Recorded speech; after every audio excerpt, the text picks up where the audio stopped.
Oi, tudo bem, pessoal? Esse é o primeiro vídeo com a plaquinha acomodada ali fazendo parte do cenário aqui do canal. Alguns meses atrás eu fiz vários vídeos pedindo para vocês me ajudarem a chegar a 100 mil inscritos para a gente receber essa plaquinha linda que tá ali atrás. Então, pessoal, essa conquista não é só minha, é de vocês também. Se não fossem vocês, a gente não tinha atingido a meta dos 100 mil inscritos e não tinha recebido a plaquinha prata do YouTube. Então, meu muito obrigado. Eu fiz um vídeo com um unboxing da plaquinha e também agradecendo a todos vocês. Eu vou deixar ele aqui num card para que você possa ver depois desse vídeo.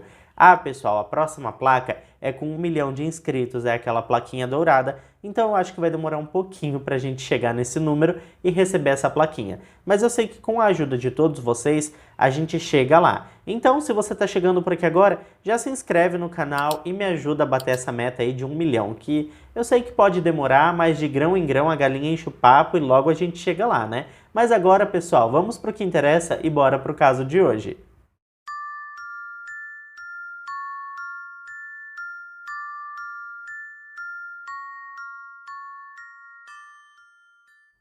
A Skylar Neese, pessoal, foi uma estudante de apenas 16 anos que nasceu em 10 de fevereiro de 1996 e morava em Star City, uma cidade que fica em West Virginia, nos Estados Unidos. A Skylar era filha de Mary Neese, uma assistente administrativa que trabalhava em um laboratório, e David Neese, que trabalhava no setor de montagem em uma loja do Walmart. Ela se destacava muito em sua escola e também em seu círculo de amizades. Todos diziam que ela era muito inteligente e que com certeza teria um futuro incrível pela frente.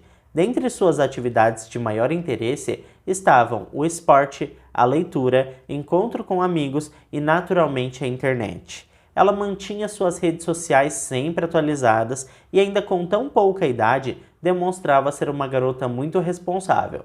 Ela até arrumou um emprego de meio período em um restaurante de fast food na cidade onde ela morava. A Skylar, pessoal, sonhava em se formar na faculdade de Direito e se tornar uma famosa advogada criminalista. Assunto esse que a gente já é quase formado, né, pessoal? Só de ver os vídeos aqui e os casos já nos tornamos quase advogados criminalistas, não é verdade? Enfim, a vida seguia seu curso normal até que no dia 6 de julho de 2012, no meio da noite, a Skylar fugiu de casa para se encontrar com suas duas melhores amigas, chamadas Sheila Eddy e Rachel Schofield.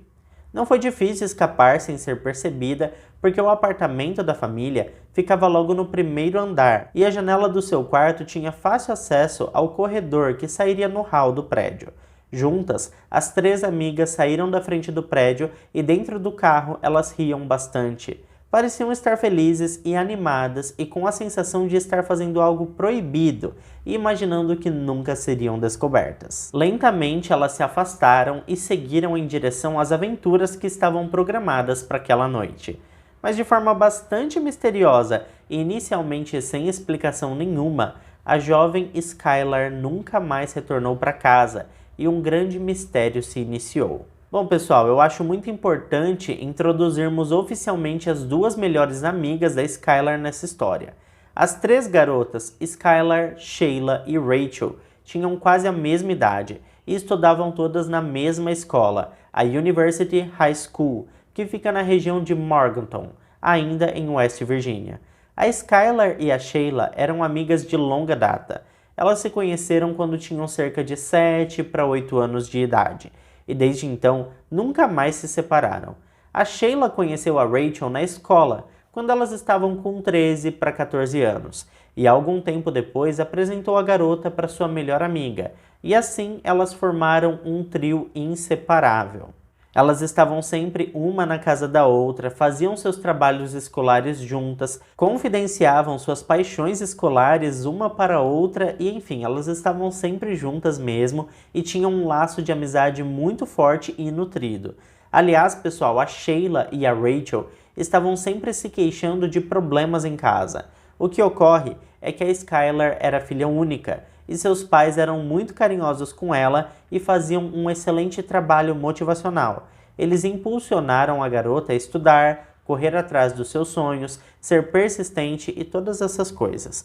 Eles eram sempre presentes na vida dela, participavam de todos os eventos escolares e demonstravam ser parceiros mesmo para tudo que fosse necessário. Por outro lado, tanto os pais da Sheila quanto os pais da Rachel eram separados e com isso diversos desafios precisavam ser superados, inclusive até uma certa alienação parental. O pai dizia para a filha que a mãe não prestava, já a mãe dizia que o pai que não valia nada e era perda de tempo contar com ele. Enfim, era uma bagunça e as meninas estavam sempre desamparadas e perdidas no meio de uma espécie de guerra fria. Corriqueiramente, elas se queixavam de diversos desentendimentos e problemas relacionados com a separação de seus pais com a Skylar. E no meio disso tudo, a Skylar meio que se tornou a terapeuta das duas meninas e estava sempre aconselhando e acalmando as meninas com palavras de afeto e amor. Como nós já sabemos, a Skylar e a Sheila eram amigas desde pequenas, e no final das contas, a Skylar sentia muita pena de sua amiga e da estrutura familiar na qual ela estava inserida, e com isso, acabou se tornando frequente as visitas da Sheila na casa da amiga, até que chegou a um ponto de que os pais da Skylar, a Mary e o David, já não recebiam mais a garota como uma simples visitante qualquer. Para eles, ela era como se morasse na residência e fizesse parte da família. Ela chegou ao nível de intimidade de entrar na casa sem precisar bater na porta, dormia na residência, no quarto com a sua amiga e muitas vezes passava a tarde toda lá depois do colégio. A Mary e o David aceitaram a garota como se fosse da família. A Mary chegou a dizer muitos anos depois em entrevista que a Sheila era muito divertida e engraçada e fazia piada com tudo. O mesmo não se pode dizer em relação a Rachel. Embora ela tenha vivido em um lar bastante privilegiado porque vinha de uma família muito rica, ela nasceu e cresceu dentro de um lar bastante religioso e restrito. A garota admirava muito suas colegas por participarem de diversas atividades que eram proibidas para Rachel, em decorrência das proibições que sua família criava em torno de alguns temas, matérias, assuntos e também atividades corriqueiras do dia a dia. A Rachel reclamava com suas colegas que se sentia sufocada por essas cobranças e que desde pequena tinha aprendido que quase tudo é pecado e que ela estava constantemente sendo observada e julgada por uma divindade acusadora, e isso deixava a menina desesperada. A Rachel era uma garota muito querida em sua turma e ela gostava muito de participar das atividades da escola. Mas em muitas dessas atividades, ela acabava tendo que esconder de seus familiares que ela havia feito sua inscrição, porque com certeza eles não aprovariam a sua participação. A Rachel chegou a criticar algumas vezes o jeito espontâneo da Sheila de viver, e as meninas concluíram que ela estava com inveja porque a sua família era muito chata e não deixava ela fazer nada. O fato é que a Rachel acabou assumindo que sentia ciúme sim da Sheila e do quanto ela era engraçada, autêntica e quase nunca pedia autorização para ninguém para fazer o que lhe desse vontade. O tempo passou e quando a Sheila estava com cerca de 15 anos de idade, ela entrou em uma fase bastante difícil. Ela queria participar das festas de garotos mais velhos, queria beber e fumar e muitas vezes até chegou a faltar na escola para se encontrar com alguns rapazes mais velhos. Enquanto a Rachel admirava a coragem e bravura da amiga, a Skylar, por outro lado, achava que a amiga estava trilhando um caminho perigoso e que tinha grande potencial de destruir os seus sonhos para o futuro. Ela inclusive chegou a comentar com seus pais sobre as mudanças que estavam acontecendo com a Sheila, e eles também acharam que ela estava indo por um caminho sem futuro. A Mary, mãe da Skylar, chegou a conversar com a Sheila e até deu alguns conselhos, mas a garota ria e fazia piada com a situação. Ela dizia que precisava aproveitar a sua juventude e que não abandonaria os estudos. Ela dizia que mais tarde faria. Mais tarde faria o dever de casa, mais tarde leria os livros indicados pelos professores, mais tarde ela decidiria o que ia querer da vida, enfim, ela estava mesmo interessada em curtir a vida, em curtir o agora e o resto a gente vê depois.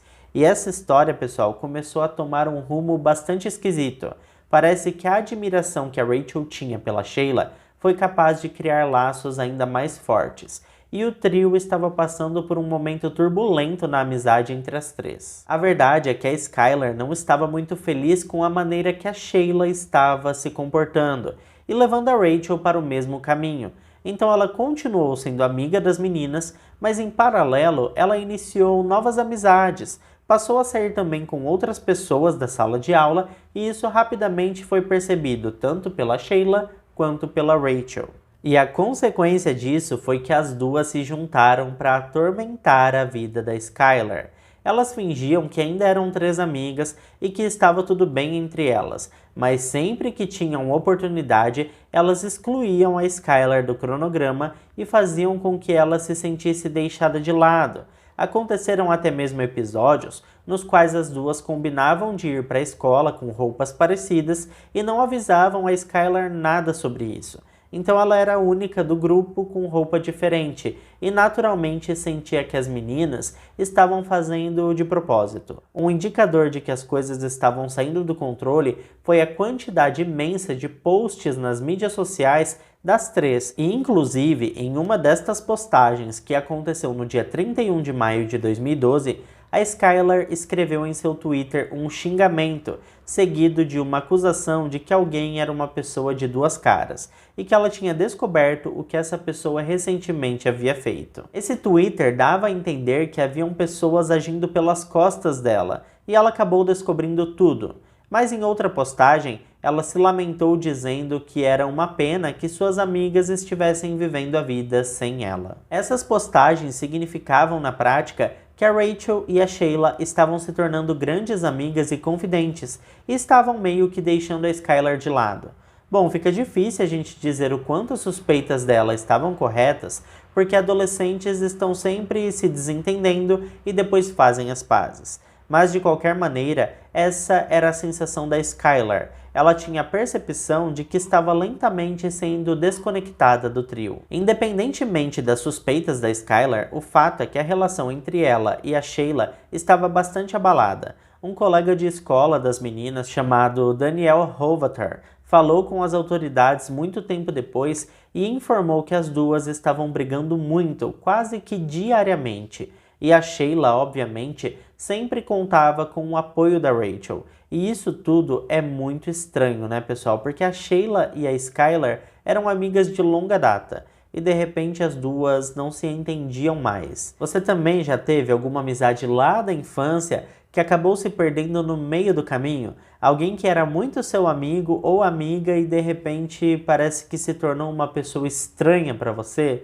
Assim, comigo já aconteceu, viu, gente? Tem muitas pessoas que eram amigos meus lá no passado e que hoje são completos estranhos. Geralmente essas coisas não acontecem do nada, né? E no caso das meninas, o que aconteceu foi que a Skylar começou a se abrir para conhecer pessoas novas, enquanto a Rachel e a Sheila começaram uma nova amizade muito forte e deixaram a Skylar pelo caminho. Quando elas perceberam que a Skylar se destacava em tudo que fazia, uma onda de ciúmes e até inveja era perceptível no ar. Então agora nós voltamos para aquele dia 6 de julho de 2012. Parece mesmo que as meninas tinham marcado um encontro bacana e era esperado que elas colocassem suas diferenças de lado e reatassem a amizade bacana que existia entre elas. A única coisa estranha disso tudo era o horário.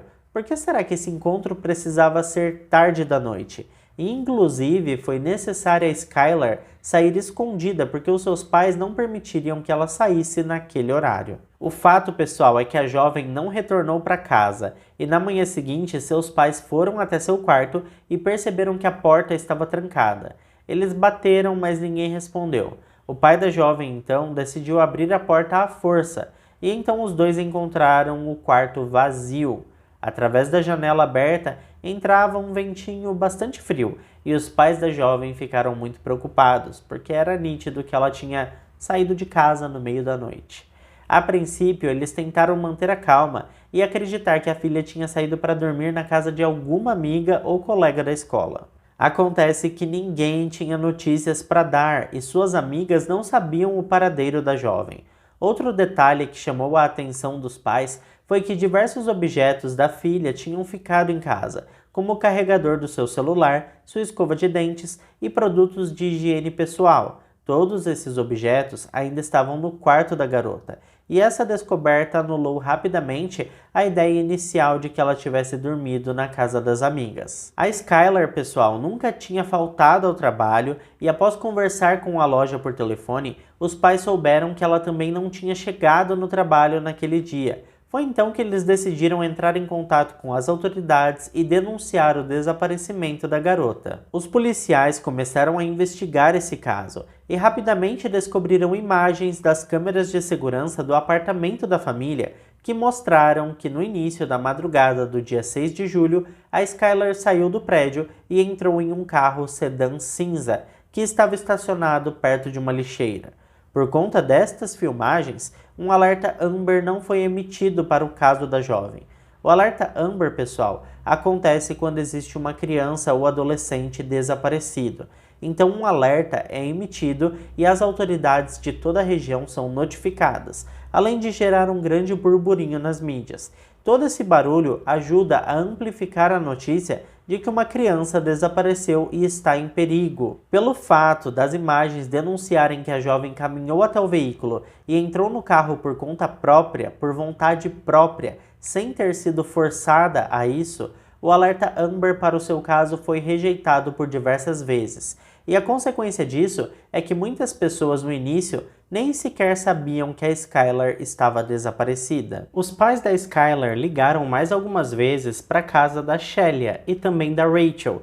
E pessoal, eu percebi que eu estava o tempo todo falando Sheila, mas o nome dela na verdade é Shelia. Eu não sei qual que é a pronúncia direito, mas é Shelia e não Sheila, tá legal? Então eu estava falando errado, me perdoem aí. Enfim, eles tinham certeza que a sua filha tinha saído com as amigas, porque a jovem não tinha o hábito de sair com estranhos sem avisar a família, ainda mais àquela hora da noite. Algumas horas mais tarde, a Shelia ligou para a casa da família de sua amiga e revelou que as três tinham fugido juntas naquela noite e dirigiram sem rumo pela cidade, e depois acabaram fumando algumas coisinhas diferentes, e alguns minutos depois elas deixaram a Skylar no começo da rua onde a família morava. A Shelia explicou aos pais da Skylar que ela não queria correr o risco de seus pais acordarem com a aproximação do veículo e pegarem ela no flagra pulando a janela para voltar para o seu quarto. Então a Skylar teria solicitado para a Shelia que estacionasse no começo da rua, para que ela fosse até a sua casa e retornasse ao seu quarto sem ser percebida por ninguém. Bom, é óbvio que os pais da jovem comunicaram à polícia sobre esse telefonema que sugeria que as amigas deixaram a jovem em segurança no começo da rua. O que quer que tivesse acontecido com a sua filha teria ocorrido nesse pequeno intervalo de tempo. E é evidente que os investigadores quiseram ouvir o que as meninas tinham a dizer sobre aquela noite. Então eles colheram os depoimentos das duas, aliás, eles ouviram diversos alunos que estudavam junto com a garota desaparecida. O alerta vermelho das autoridades acendeu no momento que a Shelia contou que ela e a Rachel se encontraram com a Skylar às 23 horas e a trouxeram de volta antes da meia-noite. Ou seja, de acordo com sua versão dos fatos, elas teriam ficado juntas por menos de 1 hora. Mas essa explicação não foi muito convincente, porque as imagens das câmeras de segurança diziam algo muito diferente. As imagens denunciavam que a Skylar saiu do apartamento dos seus pais à 00:30 e o carro dá a partida e acelera à 00:35. E obviamente esse carro nunca mais retorna, assim como a Skylar. Outra coisa que ficou bastante esquisita, principalmente para a família da garota desaparecida, foi que enquanto todos estavam preocupados e procurando pela garota, a Rachel acabou indo para um acampamento de verão religioso, que teria duração de 2 semanas. Os pais da Skylar acreditavam que tanto a Rachel quanto a Shelia ainda eram as melhores amigas de sua filha e não entendiam o porquê somente a Shelia estava ajudando nas buscas. E a Rachel nem cancelou o seu acampamento de 2 semanas para ajudar nas buscas pela amiga desaparecida. Bom, conforme os investigadores conversavam com populares, familiares e amigos da família, diversas teorias foram surgindo e muitas pessoas atestaram terem visto a jovem aqui ou ali. Rapidamente, ganhou força um rumor de que a Skylar tivesse participado de uma festa na casa de um desconhecido e, por estar bêbada e fora de controle, teria abusado dos entorpecentes e que, por fim, ela teve uma overdose de heroína. Ainda de acordo com essa teoria apresentada ao investigador Romy Gaskins, as pessoas que participavam da festa ficaram desesperadas e sem saber o que fazer e por isso decidiram descartar o corpo em um lugar qualquer. Diversas outras pessoas apareceram na delegacia para informar que viram uma menina com as características da Skylar aqui ou ali, mas ainda assim, uma policial chamada Jessica Colabank conversou com os investigadores e colocou na mesa as suas suspeitas. Para Jessica, pessoal, havia algo de muito estranho nos depoimentos da Shelia e da Rachel. Ela achou as histórias das meninas bastante precisas e idênticas. Para ela, as meninas tinham ensaiado o que dizer para as autoridades. Ela afirmou ainda que tinha uma grande sensação de que a Rachel estava com medo, com muito medo. Os investigadores então analisaram as mídias sociais da Skylar e perceberam que ela era muito ativa e estava sempre postando frases e dando indiretas para as pessoas. Tudo o que acontecia na vida real, como brigas, desentendimentos e qualquer tipo de desavença, ela fazia questão de postar em suas redes, desabafando e até mesmo xingando as pessoas. Um detetive estadual chamado Chris Berry foi colocado no caso em agosto de 2012 e desde o início ele concordou com a policial Jessica. Ele também achava que tinha algo bastante estranho com o depoimento das melhores amigas da jovem desaparecida. O Chris Berry, pessoal, nas semanas seguintes, teve uma ideia e criou uma conta falsa utilizando nome e fotos de um adolescente e colocou no perfil que tinha estudado na West Virginia University, que é o mesmo local onde as meninas estudavam. Com esse perfil falso, ele adicionou as meninas e começou a conversar com elas. Eles também passaram a monitorar todas as postagens que as duas faziam na internet. Enquanto outra equipe ficou responsável por seguir outras pistas nessa investigação, outros profissionais ficaram trabalhando com o Chris Berry e acompanhando cada passo que as meninas davam. A primeira coisa que ficou bastante perceptível era que enquanto a Shelia estava alegre e descontraída, a Rachel estava mais reservada e tinha pouca interação na internet. O que as duas tinham em comum é que nenhuma delas deixou claro para os seus seguidores que estavam tristes ou mesmo chateadas com o desaparecimento de sua melhor amiga. Shelia continuou fazendo suas postagens habituais e até postou foto dela com a Rachel, como se a vida tivesse seguido em frente. As autoridades notaram também que algumas postagens eram frias e até certo ponto ameaçadoras, como uma que aconteceu no dia 5 de novembro de 2012. Nessa postagem, a Shelia escreveu que ninguém nesta terra poderia lidar com ela e com sua amiga Rachel, e se alguém pensasse que poderia, estaria muito errado. Mas tentar parecer grande, poderoso e intocável na internet às vezes não funciona muito bem, e com as meninas foi assim, e as coisas meio que não saíram como elas haviam planejado. Ninguém tem muito controle sobre o que é dito nas mídias sociais, e praticamente as pessoas se sentem livres para dizer o que realmente pensam. Com isso, as duas começaram a receber mensagens e seus posts eram respondidos com pessoas chamando as duas de assassinas e que em breve a justiça as alcançaria.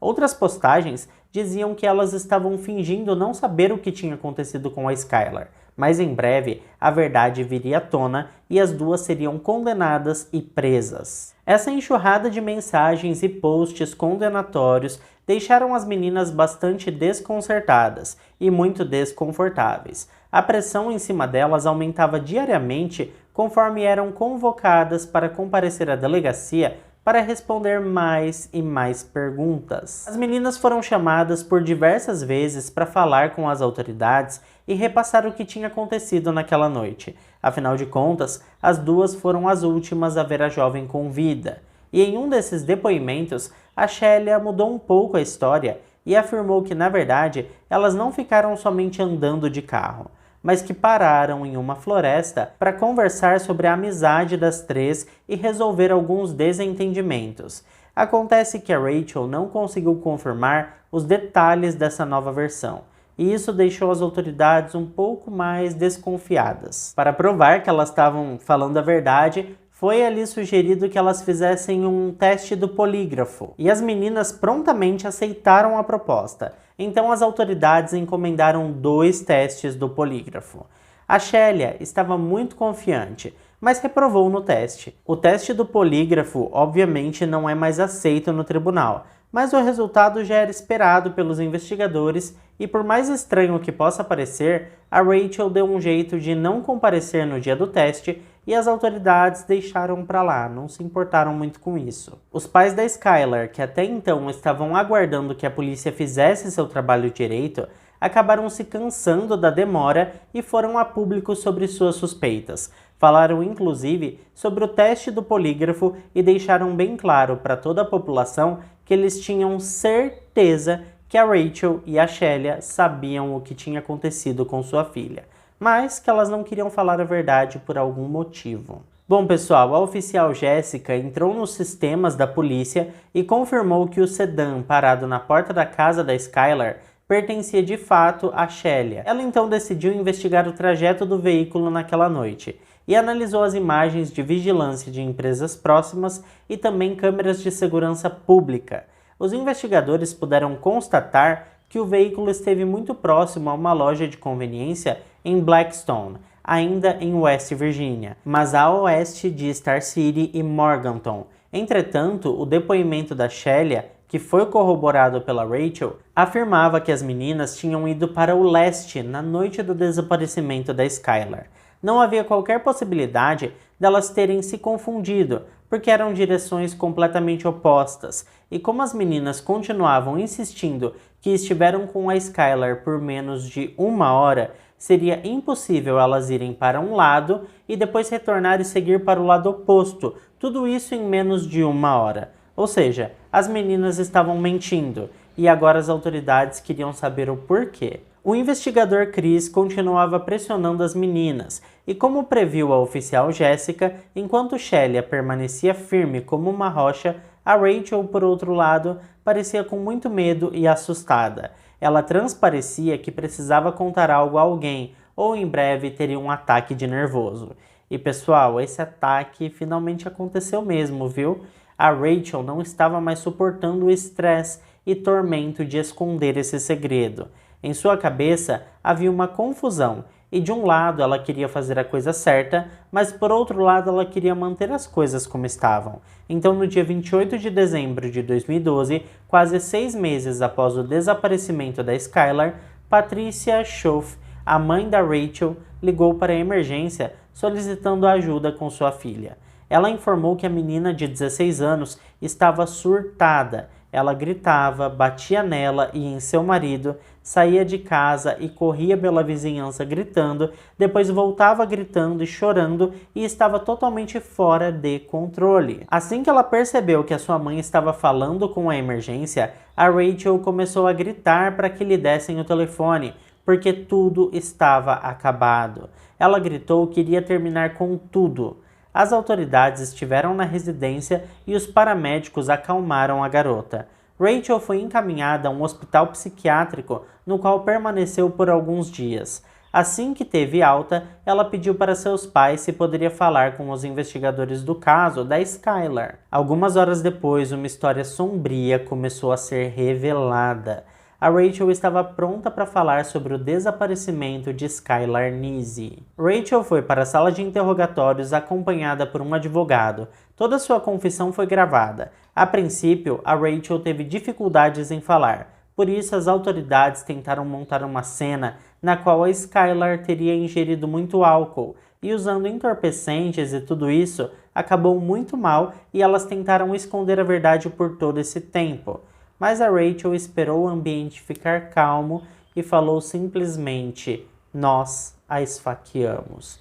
E um silêncio pesado e sombrio tomou conta daquela sala. Ela retomou o fôlego e parecia que o fato dela dizer essas palavras em voz alta tinha tirado um fardo gigantesco de suas costas. Rachel revelou que tudo havia sido premeditado. Não foi um surto, não foi um acidente, não foi nada disso. Elas começaram a planejar o ataque a Skylar com pouco mais de um mês de antecedência, e enquanto estavam participando de uma aula de ciência, foi que elas decidiram que tirariam a vida da amiga. Sobre a data do ataque, elas combinaram que deveria acontecer antes de a Rachel ir para o acampamento de verão. A Rachel deixou bem claro que era isso que elas queriam e em nenhum momento elas pensaram em desistir. Aliás, ela explicou também como tudo aconteceu naquela noite. As meninas dividiram as tarefas e enquanto a Rachel pegou uma pá na casa de seu pai, a Shelia pegou 2 facas da cozinha da sua mãe. Elas tinham estudado como tudo seria feito por mais de um mês, então obviamente elas se lembraram de levar material de limpeza e também uma troca de roupas. A Rachel confessou ainda que a Skylar não desconfiava de nada e que havia recebido um convite para passear e se divertir. Ela contou também que quando fizeram o convite, a Skylar recusou porque as 3 tinham se desentendido havia pouco tempo. Mas as meninas trocaram diversas mensagens e convenceram a jovem de que ela era muito querida no grupo e que aquela era uma oportunidade de as 3 saírem e fazerem as pazes, e que elas sempre foram e não deixaram de ser melhores amigas. Por isso, quando as garotas encontraram a jovem na frente de seu apartamento, ela estava alegre e muito animada com o passeio. As meninas então dirigiram para Brave, que é uma cidade na divisa do estado da Pensilvânia. Elas foram até lá para ficar chapadas. Estava muito calor naquela noite, mas ainda assim as 2 estavam vestindo moletom para esconder as facas que traziam. Mas a vítima nem percebeu que algo estava muito errado com suas melhores amigas. Elas entraram na floresta e a Skylar pensava que elas estavam naquele local apenas para fumar e se divertir juntas, e ela estava tão distraída que nem percebeu o movimento das garotas. Uma disse que precisava de um isqueiro e a outra disse que tinha deixado no carro. Isso já estava combinado porque assim elas se virariam e deixariam a Skylar andar alguns passos na frente. A Rachel disse aos investigadores que a Shelia olhou fixamente para ela e contou até 3. Esse era o sinal que ela estava esperando. Então as 2 avançaram sobre a vítima com golpes muito fortes e cheios de ódio. A Skylar conseguiu escapar das garras das amigas da onça, mas uma delas atingiu o joelho da jovem para que ela não conseguisse correr, e então o fim da Skylar estava decretado. A Rachel terminou sua confissão, revelando que em seus últimos suspiros, a Skylar olhou tristemente para suas ex-amigas e perguntou o porquê que elas estavam fazendo aquilo. Depois que terminou sua confissão, os investigadores perguntaram a Rachel o porquê. Por que elas haviam feito aquilo com a garota? A Rachel respondeu lentamente que elas não gostavam mais da Skylar. Nessa confissão, pessoal, os investigadores souberam também que a dupla tentou enterrar o corpo, mas o solo estava muito duro e rochoso e impossibilitava cavar um buraco. Em vez disso, elas cobriram o corpo com pedras e galhos. No total, as meninas golpearam a Skylar por quase 50 vezes e havia ferimentos por todo o seu corpo, nas costas, nos braços, nas pernas, no pescoço, enfim, em todo lugar.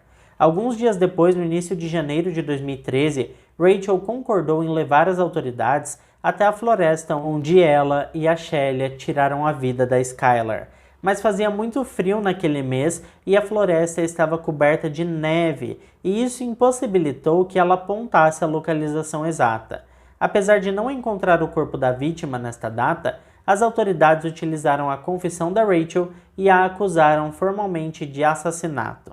Pouco mais de uma semana depois, um corpo de uma jovem foi encontrado na floresta, e as autoridades tinham quase certeza de que era a vítima da dupla.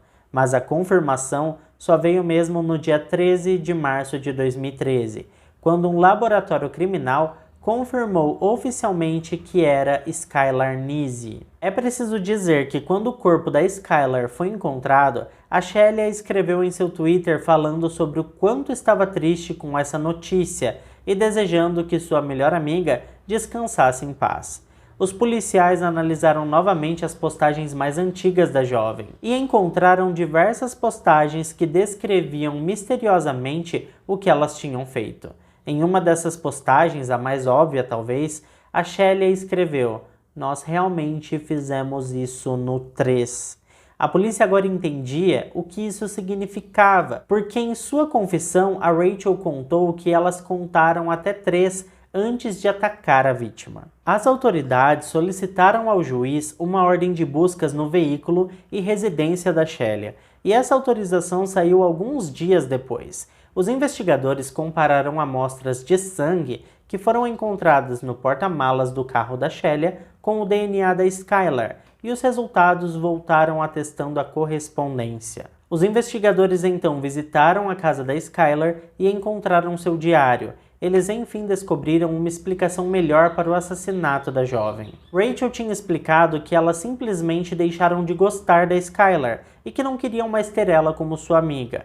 Mas o diário descrevia uma realidade que ia muito mais longe. As duas não tinham apenas uma amizade muito forte. A Shelia e a Rachel estavam tendo um relacionamento amoroso e não queriam que ninguém descobrisse. A Skylar já estava bastante incomodada com as meninas se abraçando e se beijando perto dela, em uma situação bastante desconfortável. Os policiais descobriram ainda que a Skylar tinha tirado uma selfie e no fundo da foto aparecia a Shelia e a Rachel se beijando no sofá. Elas teriam ficado muito bravas com a Skylar porque aquela foto não poderia vazar de maneira alguma. Afinal, a família da Rachel era muito religiosa e se descobrisse que a filha namorava uma garota, as coisas poderiam ficar bastante complicadas para ela. Acontece que as duas ficaram cada vez mais grudadas e, conforme já sabemos, foram deixando a Skylar de lado. A amizade das meninas estava passando por uma grande turbulência e a Skylar cometeu um grande erro ao provocar as meninas, ameaçando contar para todos sobre o relacionamento íntimo entre a Rachel e a Shelia. Os investigadores inclusive descobriram que em determinado momento a Skylar chegou a postar em seu Twitter uma espécie de ameaça, na qual ela dizia que poderia contar a toda a escola os diversos segredos que ela vinha escondendo, e um monte de gente saberia coisas que até então estavam sob sigilo. Para a investigação, a Skylar estava indiretamente amedrontando as meninas com essa ameaça, de que diria a toda a escola sobre o relacionamento das duas. E é evidente que essa explicação faz muito mais sentido do que simplesmente deixamos de gostar dela. Bom, pessoal, a Shelia foi presa no dia 1 de maio de 2013, enquanto estava no estacionamento de um restaurante. Shelia foi acusada de assassinato em primeiro grau, e esse processo se arrastou por quase um ano. Ela se declarou inicialmente inocente e algumas outras acusações começaram a ser protocoladas, como sequestro e também conspiração para um assassinato. Um júri foi selecionado e até mesmo a data do julgamento foi marcada, mas os advogados de defesa foram muito claros com a Shelia e explicaram que as perspectivas não eram muito boas, e então, sob orientação de seus advogados, em janeiro de 2014, Shelia se declarou culpada da acusação de assassinato em primeiro grau, e com isso recebeu uma sentença de prisão perpétua, com possibilidade de liberdade condicional após 15 anos de prisão. Já a Rachel, ela fechou um acordo com a promotoria e se declarou culpada de assassinato em segundo grau e recebeu uma sentença de 30 anos com possibilidade de condicional após 10 anos de prisão. O pai da Skylar, David Neese, se manifestou sobre as sentenças e desabafou que as duas meninas não mereciam clemência dos tribunais. Ele disse ainda que ambas são doentes e precisam ficar presas e longe da civilização, trancadas como animais. Ele concluiu dizendo que comparecerá a todas as audiências de condicional tanto da Shelia quanto da Rachel. Ele garantiu que enquanto estiver vivo, ele lutará para que elas nunca consigam a liberdade condicional e que passem toda a sua vida atrás das grades. David e Mary também entraram com um processo contra os pais das duas assassinas e venceram na justiça. Dentro desse processo, ficou determinado que elas não poderão ganhar nenhum centavo com esse assassinato. Elas não poderão escrever livros sobre essa história, não poderão participar de entrevistas e nem séries de televisão. Bom, a família Neese também contribuiu muito para a aprovação da lei de Skylar, que moderniza o sistema de alertas Amber e exige que o Estado emita o alerta para todas as crianças desaparecidas, mesmo aquelas que aparentemente não foram raptadas. Essa alteração no sistema poderá salvar a vida de outras crianças no futuro.